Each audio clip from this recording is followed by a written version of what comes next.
kompetensi dasar yang akan dicapai dalam pembelajaran hari ini adalah sebagai berikut. Selanjutnya, indikator pencapaian kompetensi yang akan dicapai dalam pembelajaran hari ini adalah sebagai berikut. Assalamualaikum warahmatullahi wabarakatuh. Halo anak-anak, bagaimana kabar kalian semua? Alhamdulillah, semoga kalian semua sehat ya. Semoga dengan adanya pandemi COVID-19 ini tidak mengurangi semangat belajar kalian untuk menuntut ilmu dan belajar di rumah. Sebelum memulai pembelajaran hari ini, marilah kita berdoa terlebih dahulu. Berdoa mulai. Bismillahirrahmanirrahim. Raditu billahi robba wa bil islami dina wa bi Muhammadin nabiyya wa rasula. Rabbi zidni ilma warzuqni fahma. Amin ya rabbal alamin. Baik, selanjutnya di sini Ibu akan mengabsen siapa saja yang hadir ya. Yang pertama ada Erin Fadila, apakah hadir? Baik, yang kedua Cecilia Ayu hadir? Baik, alhamdulillah hadir ya. Yang ketiga Kevin Susanto hadir?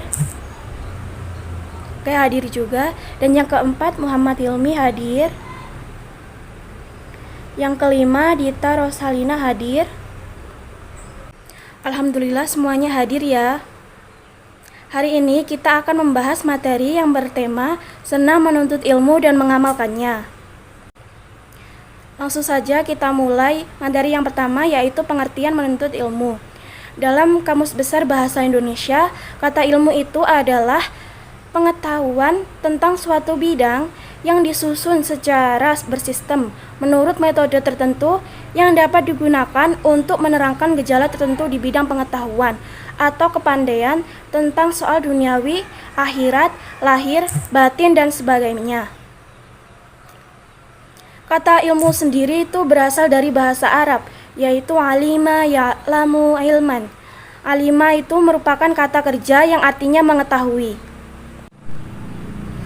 Beberapa ulama berpendapat bahwa ilmu itu adalah ma'rifat atau pengetahuan, lawan dari kata al-jahl yang artinya ketidaktahuan. Selain itu, ulama lain juga berpendapat bahwasanya ilmu itu jelas apa yang diketahui tentang segala sesuatu. Ilmu yang dimaksud di sini adalah ilmu syar'i, yaitu ilmu yang telah diturunkan oleh Allah Subhanahu wa taala kepada Rasul yang berupa keterangan dan petunjuk. Jadi di sini dapat disimpulkan bahwasannya menuntut ilmu itu adalah suatu usaha di mana ini dilakukan secara sadar untuk memperoleh sebuah pengetahuan dengan tujuan untuk mengubah seseorang dari yang tidak tahu menjadi tahu, dari yang sudah tahu menjadi lebih tahu lagi, dan untuk mengubah perilaku seseorang menjadi lebih baik lagi sehingga dapat memiliki kecakapan bukan hanya di bidang intelektual saja, melainkan sifat sosial dan religius, karena pada dasarnya dengan menuntut ilmu dapat menjadikan seseorang mendapatkan jalan menuju kebenaran. Klasifikasi ilmu dilihat dari hukum mempelajarinya. Ilmu itu dibagi menjadi dua, yaitu ilmu fardu ain dan ilmu fardu kifayah. Ilmu fardu ain itu ilmu yang wajib dipelajari oleh manusia seperti ilmu agama. Hal ini mengandung 3 unsur, yaitu akidah, syariah, dan akhlak. Seorang muslim wajib mengetahui ilmu yang berkaitan dengan rukun iman dan rukun Islam, sehingga seorang muslim itu mampu memahami dan melaksanakan amalan yang benar dalam kehidupan sehari-hari, baik yang terkait dengan Allah Subhanahu wa taala maupun yang terkait dengan manusia dan lingkungan sekitar. Tahukah kalian semua bahwasannya seseorang yang memahami dasar-dasar Islam dan keesaan Allah Subhanahu wa taala akan terhindar dari perilaku syirik.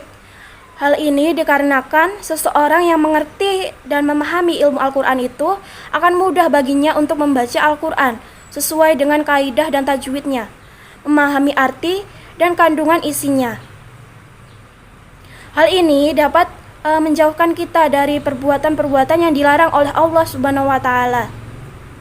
Salah satu contohnya seperti dalam Al-Quran dituliskan bahwasannya tidak boleh meminum minuman keras atau khamr. Maka sebagai umat muslim kita harus menghindari larangan Allah tersebut. Yang kedua ada ilmu fardu kifayah. Ilmu fardu kifayah ini adalah ilmu yang apabila seorang muslim telah mempelajarinya maka sudah gugur kewajiban muslim lainnya. Di antara ilmu ini adalah ilmu-ilmu sains yang dibutuhkan dalam kehidupan sehari-hari, ilmu fisika, ilmu kimia, biologi, dan sebagainya.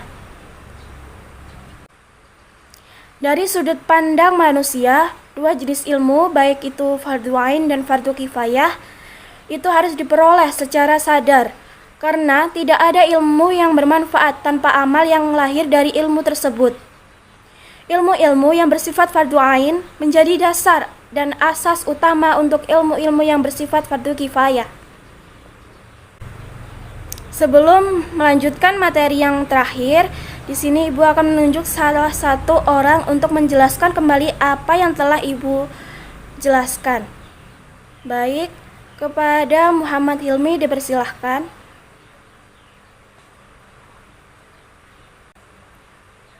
Terima kasih kepada Muhammad Hilmi. Dapat dilihat bahwa di sini Muhammad Hilmi telah menerangkan secara baik, berarti dia mendengarkan materi yang telah Ibu sampaikan dari tadi ya. Baik, selanjutnya materi yang terakhir yaitu keutamaan dan kemuliaan ilmu. Yang pertama, ilmu itu dapat menjadikan manusia memiliki keunggulan dari makhluk lainnya. Kenapa bisa begitu? Karena manusia oleh Allah Subhanahu wa Ta'ala diberikan tugas untuk menjadi khalifah di muka bumi ini.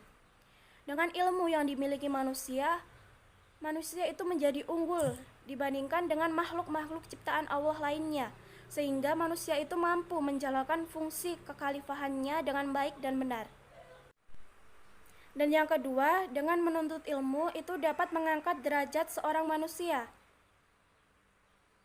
Ilmu itu dapat mengangkat pemiliknya menjadi orang yang terhormat dan memiliki kedudukan.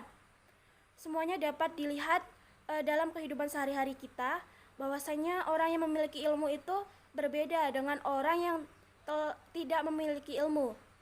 Hidupnya itu senantiasa sejahtera secara materi. Allah Subhanahu wa Ta'ala mengabarkan bahwa ilmu itu mampu mengangkat derajat seseorang. Dan yang ketiga, ilmu itu adalah warisan para nabi. Para nabi merupakan orang-orang mulia yang dipilih oleh Allah Subhanahu wa Ta'ala. Dengan ilmu yang dimilikinya, mereka itu dapat mengajarkan kebenaran kepada manusia.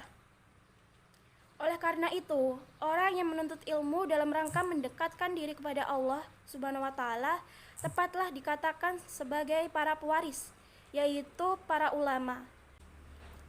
Dan yang terakhir, ilmu itu adalah imamnya amal. Tahukah kalian bahwa ilmu itu adalah imamnya amal, karena setiap amal perbuatan yang dilakukan oleh seseorang itu harus berpedoman kepada ilmu.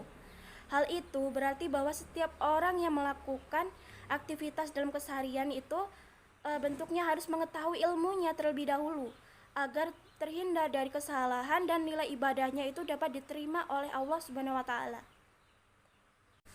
Jadi, dari pembelajaran hari ini dapat ditarik kesimpulan bahwasanya menuntut ilmu itu adalah suatu usaha di mana ini dilakukan secara sadar untuk memperoleh sebuah perubahan dari yang tidak tahu menjadi tahu, dari yang sudah tahu menjadi lebih tahu lagi, dan untuk mengubah perilaku seseorang menjadi lebih baik lagi sehingga dapat memiliki kecakapan bukan hanya di bidang intelektualnya saja, melainkan sifat menjadikan seseorang yang religius. Selanjutnya ada klasifikasi ilmu menurut ajaran Islam dibagi menjadi dua, yaitu ilmu fardu ain dan ilmu fardu kifayah. Sedangkan keutamaan dan kemuliaan ilmu itu ada 4. Yang pertama, menjadikan manusia memiliki keunggulan dari makhluk lainnya. Dan yang kedua, mengangkat derajat seorang manusia. Ketiga, warisan para nabi. Dan yang terakhir adalah ilmu itu adalah imamnya amal. Baik, selanjutnya di sini apakah ada yang ingin bertanya? Silahkan raise hand ya. Oke, Erin ingin bertanya, silahkan. Pertanyaan yang bagus. Pertanyaannya adalah, mengapa kita wajib mempelajari ilmu agama dan ilmu dunia? Jawabannya adalah karena ilmu agama itu menjadi pondasi, atau hal ini tuh wajib kita pelajari, karena dengan adanya ilmu agama ini kita dapat beribadah sesuai dengan tuntunan Rasulullah Shallallahu Alaihi Wasallam, sehingga amal ibadah kita itu dapat diterima oleh Allah Subhanahu Wa Taala sebagai bekal hidup sesudah mati nanti. Dan selanjutnya, kenapa ilmu dunia harus dipelajari? Karena ini tuh wajib kita pelajari karena kita itu diciptakan dan diberikan tugas sebagai khalifah di muka bumi ini.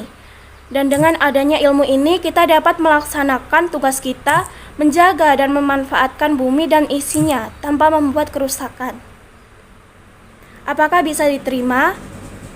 Cukup sekian materi yang dapat Ibu sampaikan hari ini.